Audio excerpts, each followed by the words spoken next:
श्री गुरुभ्यो नमः। श्री महागणाधिपतये नमः। श्री सरस्वत्यै नमः। विक्लर व्यास प्रोक्त మహాభారత ఇతిహాసం యథాతథంగా చెప్పుకున్నాం. ప్రతి శ్లోకం దాని అర్థం. ఇందులో భాగంగా నిన్నటి వరకు మనం ఆది సభ అరణ్య విరాట ఉద్యోగ భీష్మ ద్రోణ కర్ణ శల్య సౌప్తిక స్త్రీ పర్వాలనే 11 పర్వాలు పూర్తి చేసాం. 12వ శాంతి పర్వంలో కూడా 120వ అధ్యాయం వరకు చెప్పుకున్నాం. ఈ రోజున 121వ అధ్యాయం చెప్పుకుందాం. చెప్పుకునే ముందు వ్యాస భగవాను ప్రార్థన చేసుకుందాం. వ్యాసాయ విష్ణు రూపాయ వ్యాస రూపాయ విష్ణవే నమో వై బ్రహ్మనిధయే వాసిష్ఠాయ నమో నమః. నారాయణం నమస్కృత్య నరం చైవ నరోత్తమం దేవీం సరస్వతిం వ్యాసం తతో జయముధిరయేత్.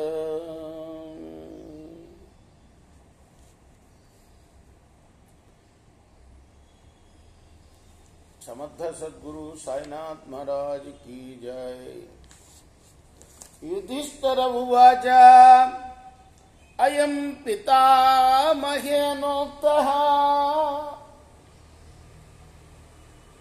రాజధర్మః సనాతనః ఈశ్వరస్య మహాదండః దండే సర్వం ప్రతిష్ఠితం. ధర్మరాజు అడుగుతున్నాడు, అయ్యా రాజధర్మాన్ని గురించి మీరు సెలవు ఇచ్చారు.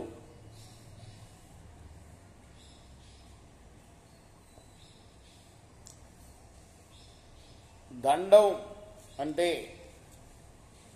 ఈశ్వరుడే అని నాకు అర్థమైంది. దానిలోనే కూడాను సర్వము నిలిచి ఉన్నది అని నాకు అర్థమైంది. దండం అంటే ఏంటి? రాజదండం అన్నమాట. రాజదండం లేకపోతే ఎవరిష్టం వచ్చినట్టు వాళ్ళు చేస్తారు, అంతే కదా. అప్పుడు రాజదండం, ఇప్పుడు ప్రధానమంత్రో లేకపోతే రాష్ట్రపతి ఎవరో మొత్తానికి దేశానికి అధిపతి.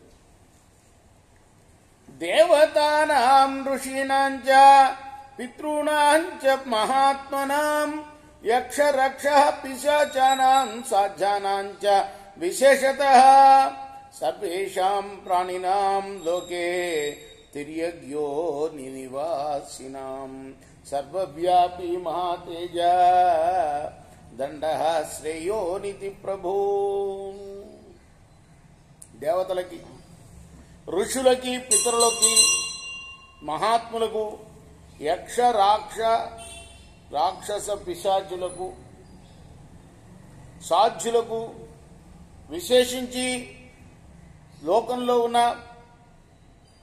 పశుపక్షాది యోనులకు, సమస్త ప్రాణులకు మహాప్రభావశాలి అయిన సర్వవ్యాపికమైన దండమే అన్నిటికన్నా శ్రేష్టమైనది అని నాకు అర్థమైంది. ఓ భీష్మ పితామహ, ధర్మరాజు అంటున్నాడు, ఇచ్చేవ ముక్తం భవతా దండే వై సచరాచరం పశ్యతా లోకమాసక్తం స్వసురాసుర మానుషం ఏతదిచ్ఛామ్యహం జ్ఞాతుం తత్వేన భరతర్షభా. ఓ భరత సత్తమా, భీష్మ పితామహ, సురాసురులు మానవులతో సైతంగా లోకాన్నంతటినీ సమీపంగా దర్శించగలుగుతున్న మీరు దండమందే చరాచర లోకమంతా కూడా ప్రతిష్ఠితమై ఉందని చెబుతున్నారు. దీని గురించి యథార్థ తత్వాన్ని తెలుసుకోవాలని అనుకుంటున్నానయ్యా. కో దండ కీదృశ దండ కిల రూప కిం పరాయణ కిమాత్మ కథం భూత కథం మూర్తి కథం ప్రభు. దండం అంటే ఏమిటి? ఎలా ఉంటుంది? దాని స్వరూపం ఎలాంటిది? అది దేని మీద ఆధారపడి ఉంటుంది? ప్రభో, దానికి ఉపాదానం ఏమిటి? అది ఎలా పుట్టింది? దాని ఆకారం ఎలా ఉంటుంది? జాగర్తి చ కథం దండక ప్రజాస్వహితాత్మక కస్య పూర్వాపరమిదం జాగర్తి ప్రతిపాలయన్. ప్రజలందరి యందు కూడాను మిక్కిలి శ్రద్ధ కలిగిన దండం ఏ విధంగా వారిని శాసించడానికి మెలకువ కలిగి ఉంటుంది. ఈ దండానికి పూర్వాపరాలని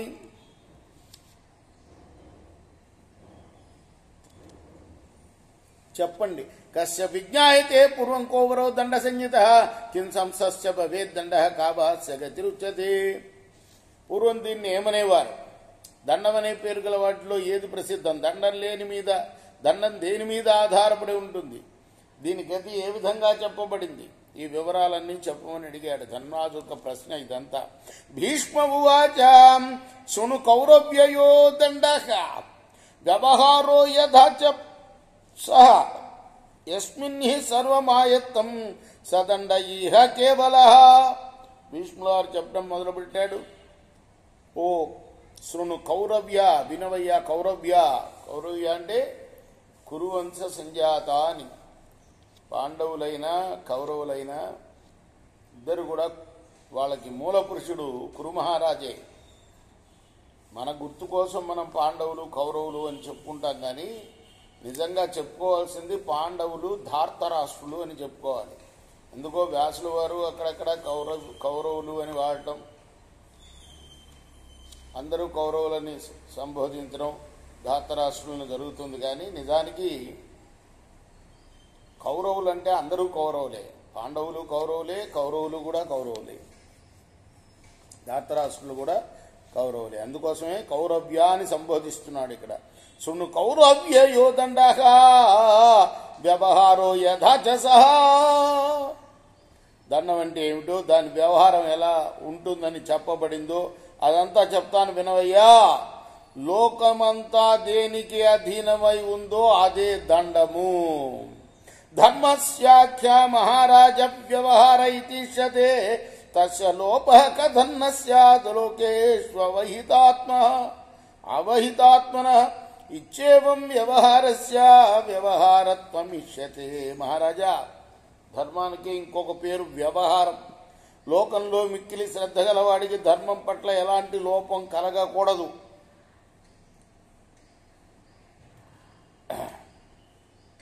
అందుకే దండం అవసరం.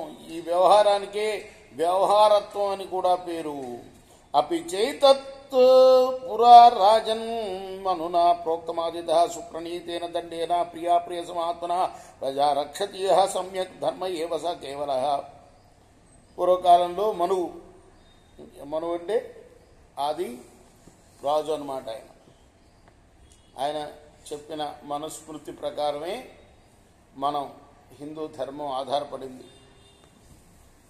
ఆయన ఇష్టుల పట్ల అనిష్టుల పట్ల సమాన భావం కలిగి ఎవరి మీద పక్షపాతం చూపకుండా సరిగ్గా దండాన్ని ఉపయోగిస్తూ ప్రజల్ని చక్కగా రక్షిస్తూ ఉంటే అదే ధర్మం అని చెప్పాడు ఆయన. అంటే ఏంటి? ఒకరు తన కొడుకు ఎక్కువ, వేరే ప్రజలు తక్కువ అనే భావం లేకుండా సమభావం, అందరి పట్ల సమభావం కలిగి ఎవరి మీద కూడా పక్షపాతం చూపకుండా పాలించడమే దండన అంటే. అదే ధర్మం అని చెప్పాడు ఆయన. యథోక్తమే తద్వచనం ప్రాగేవ మనువాపురా యన్మయోక్తం మనుష్యేంద్ర బ్రహ్మణో వచనం మహత్ ప్రాగిదం వచనం ప్రోక్తం అత ప్రాగ్వచనం విదు వ్యవహారస్య చాఖ్యానాత్ వ్యవహార ఇహోచ్యతే. ఈ మాటలన్నీ కూడాను మనువు ఎప్పుడో చెప్పాడయ్యా. ఇంకా నేను నీకు చెప్పానే వివరంగా ఇప్పటిదాకా రాజ్య వ్యవహారం గురించి, రాజధర్మాల గురించి. అవన్నీ కూడా బ్రహ్మగారు సెలవిచ్చిన మాటలు.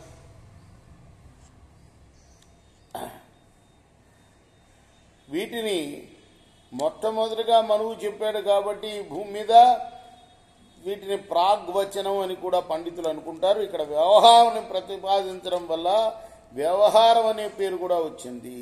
వ్యవహారస్య చాఖ్యానాత్ వ్యవహార యోచ్యతే. దండే త్రివర్గ సతతం సుప్రణీతే ప్రవర్తతే దైవం హి పరమో దండ రూపతోగ్నిరివోద్ధిత. దండాన్ని కనుక సరిగ్గా ప్రయోగించినట్లయితే రాజుకు ధర్మార్థ కామాలు మూడు కూడా ఎప్పుడూ సమకూరుతాయి. కాబట్టి దండమే పరమదైవం. ఇది అగ్నిలాగా తేజో రూపంతో ప్రకటమవుతుంది. నీలోత్పలదలశ్యామ చతుర్దంష్ట చతుర్భుజ అష్టపాన్నైక నయన శంకుకర్ణోర్ధ్వరోమవాన్. దీని శరీరం నల్ల కలువ రేకులాగా శ్యామలంగా ఉంటుంది. 4 దంష్ట్రలు 4 భుజాలు ఉంటాయి.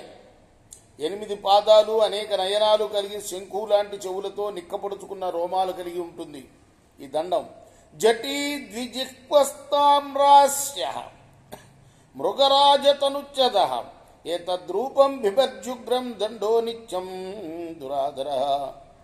శిరస్సుపై జటలు ఉంటాయి. 2 నాలుకలతో ముఖం రాగి రంగులో ఉంటుంది. వ్యాఘ్ర చర్మంతో శరీరం ఆచ్ఛాదింపబడి ఉంటుంది. ఈ రీతిగా దుర్ధర్షమైన దండం ఎప్పుడూ ఇలాంటి భయంకరమైన రూపాన్ని ధరించి ఉంటుంది. ఆశిర్ధనుర్గదాశక్తి త్రిశూలం ముద్గరః శరః ముసలం పరశుశ్చక్రం పాశో దండష్టితోమరా.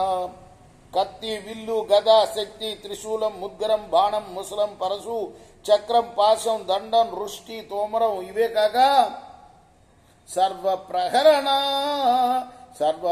సర్వప్రహరణీయాని సంతి యానీహ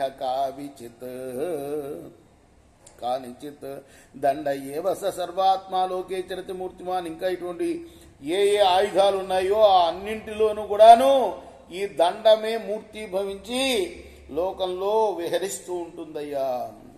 బింధం సింధన్ రుజన్ స్కృంతన్ ధారయన్ పాటయంస్తదా ఘాతయన్ అభిధావంశ దండ ఏవ చరచ్యుత. దండమే అపరాధుల్ని భేదిస్తూ, ఛేదిస్తూ, బాధిస్తూ, ఖండిస్తూ, చీలుస్తూ, పగలగొడుతూ, గాయపరుస్తూ, పరుగులు తీస్తూ అన్ని వైపులా కూడా చరిస్తుంది. అసిర్ విశసనో ధర్మ తీక్ష్ణవర్మా దురాధర శ్రీగర్భో విజయ శాస్త్ర వ్యవహార సనాతన. శాస్త్రం బ్రాహ్మణ మంత్రాస్య శాస్త్ర ప్రాగ్వదతాంబర ధర్మపాలోక్షరో దేవ సత్యగో నిత్యగోగ్రజ అసంగో రుద్రతనయ మరుర్జ్యేష్ఠ శివంకర నామాన్యేతాని దండస్యాకీర్తితాని యుధిష్ఠిరా. ఓ యుధిష్ఠిరా, ధర్మరాజా, అసి విశసనం ధర్మం, తీక్ష్ణవర్మ దురాధరం, శ్రీగర్భం విజయం, శాస్త్ర వ్యవహారం, సనాతనం శాస్త్రం, బ్రాహ్మణుడు మంత్రం, శాస్త్ర ప్రాగ్వతాంబరుడు, ధర్మపాలుడు, అక్షరుడు, దేవుడు, సత్యగుడు, శిక్షకుడు, అగ్రజుడు, అసంగుడు, రుద్రతనయుడు, మనువు, జ్యేష్ఠుడు, శివంకరుడు ఇవన్నీ కూడాను దండానికి ప్రత్యామ్నాయ పేర్లయ్యా. దండానికి పేర్లు ఇవన్నీ. దండో ఈ భగవాన్ విష్ణు దండో నారాయణ ప్రభు శశ్వద్రూపం మహద్భిభ్రన్మహాన్ పురుష ఉచ్యతే. దండం సర్వత్రా వ్యాపించి ఉండటం వల్ల విష్ణువు, నరులకు ఆశ్రయం కావడం వల్ల నారాయణుడు, ప్రభావశాలి అవటం వల్ల ప్రభువు అని చెప్పబడుతుంది. ప్రభు అంటే ఏమిటి? ప్రభావశాలి. ఎల్లప్పుడూ మహారూపం ధరించి ఉండటం వల్ల మహాపురుషునిగా చెప్పబడుతుంది. తథోక్త బ్రహ్మకన్యేతి లక్ష్మీ వృత్తి సరస్వతి దండనీతిని జగద్ధాత్రి దండో హి బహు విగ్రహ. అలాగే దండనీతిని బ్రహ్మ యొక్క కుమార్తెగా చెప్తారు. ఇంకా లక్ష్మీ, వృత్తి, సరస్వతి, జగద్ధాత్రి అని కూడా దానికి పేర్లు. ఈ రీతిగా దండం అనేక రూపాలు ధరించి ఉంటుంది. ఆర్థానర్థో సుఖం దుఃఖం ధర్మాధర్మౌ బలాబలే దౌర్భాగ్యం భాగధేయం చ పుణ్యపుణ్యే పుణ్యాపుణ్యే గుణో గుణౌ కామాన్ ఋతుర్మాసః శర్వరీ దివస క్షణః ప్రమాదశ్చ ప్రమాదశ్చ హర్షక్రోధో శమోదమః దైవం పురుషకారశ్చ మోక్షో భయాభయే హింసా హింసే తపో యజ్ఞ సంయమో విషావిషం అంతశ్చాదిశ్చ మధ్యంచ కృత్యానంచ ప్రపంచనం మదః ప్రమాదో దర్పశ్చ దంభో ధైర్యం నయానయో అశక్తి శక్తిరిచ్చేవం మానస్తంభో వ్యయావ్యయౌ వినయశ్చ విసర్గశ్చ కాలాకాలౌ చ భారత అనృతం జ్ఞానితా నిత్యం శ్రద్ధా శ్రద్ధే తథైవ క్లీబతా వ్యవసాయశ్చ లాభాలాభౌ జయాజయౌ తీక్ష్ణతా మృదుతా మృత్యు ఆగమౌ తథా విరోధశ్చ అవిరోధశ్చ కార్యాకార్యే బలాబలే అసూయా చ అనసూయా చ ధర్మాధర్మో తథైవ వజ అపత్రపానపత్రే హ్రీశ్చ సంపద్విపదం తేజ కర్మాణి పాండిత్యం వాక్శక్తి తత్వసుబుద్ధిత ఏవం దండశ్చ కౌరవ్య లోకేశన్ బహురూపద. అర్థానర్థాలు సుఖ దుఃఖాలు ధర్మాధర్మాలు బలాబలాలు దౌర్భాగ్య భాగధేయాలు పుణ్యపాపాలు గుణాగుణాలు కామం అకామం ఋతువులు మాసాలు రాత్రులు పగళ్ళు క్షణం ప్రమాదం అప్రమాదం హర్షక్రోధాలు శమం దమం దైవం పురుషకారం మోక్షం బంధం భయం అభయం హింస అహింస తపస్సు యజ్ఞం సంయమనం విషం అమృతం ఆదిమధ్యాంతాలు కార్య విస్తారం మదం ఏమరపాటు దర్పం దంభం ధైర్యం నీతి అవినీతి శక్తి అశక్తి మానం స్తబ్ధత వ్యయం అవ్యయం వినయం దానం కాలం అకాలం సత్యం అసత్యం జ్ఞానం శ్రద్ధ అశ్రద్ధ అకర్మణ్యత ప్రయత్నం లాభం హాని జయం అపజయం తీక్ష్ణత్వం మృదుత్వం మృత్యువు రాక మృత్యువు పోక విరోధం అవిరోధం కార్యం అకార్యం సబలత నిర్బలత అసూయ అనసూయ ధర్మం అధర్మం లజ్జ నిర్లజ్జ సిగ్గరితనం సంపత్తి విపత్తి స్థానం తేజస్సు కర్మలు పాండిత్యం వాక్శక్తి తత్వబుద్ధి ఇవన్నీ కూడా దండానికి ఉన్న అనేక నామాలు అనేక రూపాలు. ధర్మనందన ఈ రీతిగా లోకంలో దండం అనేక రూపాలుగా ఉందయ్యా. నాజ్యదీహ దండో వై ప్రమధ్యేయు పరస్పరం భయాదండస్య వాన్యో నా అన్యోన్యం గ్రంథి చైవ యుధిష్ఠిరా లోకంలో ఈ దండమే లేకుంటే లోకులు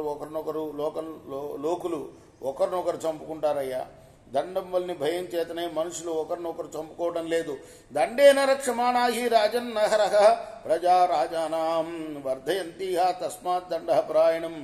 ఈ దండం వలన రక్షణ పొందుతున్నారు ప్రజలు కనుకనే ప్రజలు ప్రతిరోజు రాజును ధనధాన్యాలతో వృద్ధి పొందించాలి కనుక దండమే అందరికీ ఆశ్రయించదగింది.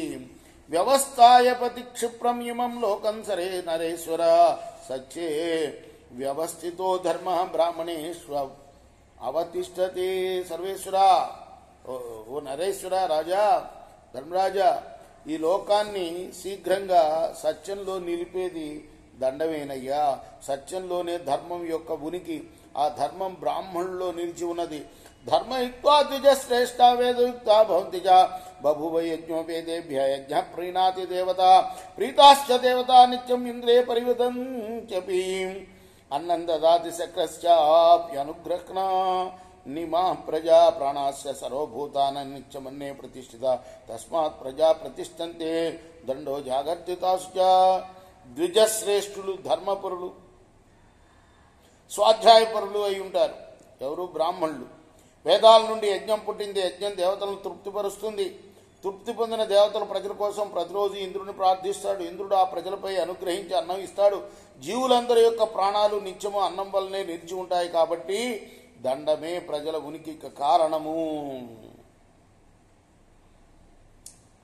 ఆ దండమే ప్రజల రక్షణకు నిత్యము జాగరూకమై ఉంటుంది. ఏవం ప్రయోజనశ్చైవ దండ క్షత్రియతాం గతః రక్షన్ ప్రజా సజాగర్తి నిత్యం స్వహితోక్షర. ఈ రీతిగా రక్షించడం అనే ప్రయోజనం కలిగిన దండం క్షత్రియత్వాన్ని పొందింది.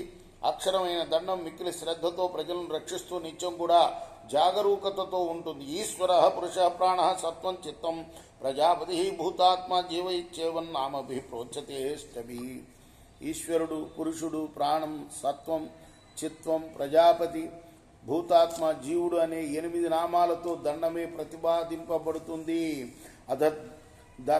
అదదండమేనా వాస్మై ధృతమైశ్వర్యమేవ చ బలేన యస్య సంయుక్త సదా పంచవిధాత్మక నిత్యం సైనిక బలంతో కూడి ధర్మం, వ్యవహారం, దండం, ఈశ్వరుడు, జీవుడు అనే 5 రకాలైన రూపాలను ధరిస్తూ ఉండే రాజుకి భగవంతుడు దండనీతిని, తన ఐశ్వర్యాన్ని ప్రసాదించాడు. కులం బహుధనామాచ ప్రజ్ఞా ప్రోక్తా బలాని తు ఆహార్యమస్తకైర్ద్రవ్యై బలమన్యుధిష్ఠరా. యుధిష్ఠిరా, ప్రాకృతమని, ఆహార్యమని రాజు యొక్క బలం 2 రకాలుగా ఉంటుందయ్యా. కులం, అధిక ధనం, మంత్రి, బుద్ధి, 4 ప్రాకృత బలం. ఇక ముందు చెప్పబోయే 8 రకాల వస్తువులతో కూడింది ఇంకొకటి, దాన్ని ఆహార్యం అంటారు. హస్తినోస్వారథ పత్తి నావోలో విష్టి తథైవ దైసికాశ్చ వికాశ్చైవ తదస్థాంగం బలస్మృతం. ఏనుగులు, గుర్రాలు, రథాలు, కాల్బలం, నౌకలు, వెట్టివాళ్లు, దేశంలోని ప్రజలు, గొర్రెలు మొదలైన పశువులు, ఈ 8 అంగాలతో కూడిన బలం ఆహార్యకం రాజుకి.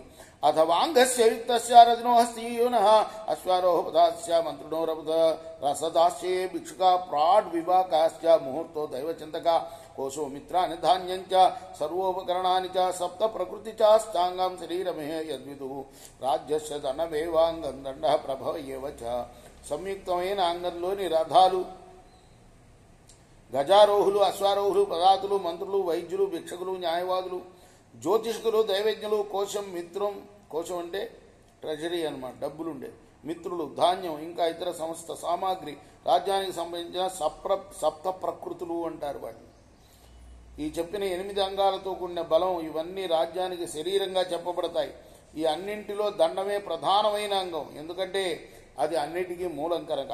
ఈశ్వరేణ ప్రయత్నేన కారణ క్షత్రియస్య చ దండో దత్త సమానాత్మ దండో హిదం సనాతనం. ఈశ్వరుడు ప్రయత్నపూర్వకంగా క్షత్రియుడికి అతనితో సమానాత్మ అయిన దండం ప్రసాదించాడు. అందుకోసమే రాజుని దేవుడు అని కొలుస్తారు. ఇప్పటికి కూడా బ్రిటిష్ ప్రభుత్వం అక్కడ రాజరికం ఉంది, రాజుని దేవుడుగానే పూజిస్తారు వాళ్ళు. కాబట్టి దండమే సనాతన వ్యవహారానికి కారణం. రాజ్యాం పుణ్యతమో నాణ్యాన్ యథా ధర్మ ప్రదర్శిత బ్రహ్మణ లోకరక్షార్థం స్వధర్మ స్థాపనాయ చ. బ్రహ్మలోక రక్షణ నిమిత్తం స్వధర్మ స్థాపన కోసం ప్రదర్శించిన ధర్మం దండమే. రాజులకు దీన్ని మించిన పరమ పూజనమైన వేరొక మార్గం లేదు, వేరొక ధర్మం లేదు. భర్తృ ప్రత్యయ ఉత్పన్న వ్యవహారస్తదాపర తస్మాత్ సహితో దృష్ట. భర్తృ ప్రత్యయ లక్షణ న్యాయమూర్తి యొక్క విశ్వాసాన్ని అనుసరించి పుట్టిన వ్యవహారం వేరు. అతడు విధించిన దండం పేరు భర్తృ ప్రత్యయ లక్షణం. అది సమస్త జగత్తుకు హితకరమైనదిగా చూపబడుతుంది. వ్యవహారాస్తు వేదాత్మ వేద ప్రత్యయ ఉచ్యతే మౌలస్య నరసార్థుల శాస్త్రోక్తస్య తథాపర. వేద ప్రతిపాదమైన దోషాలని ఆచరించే వారి పట్ల చేసే వ్యవహారాన్ని వేద ప్రత్యయం అంటారు.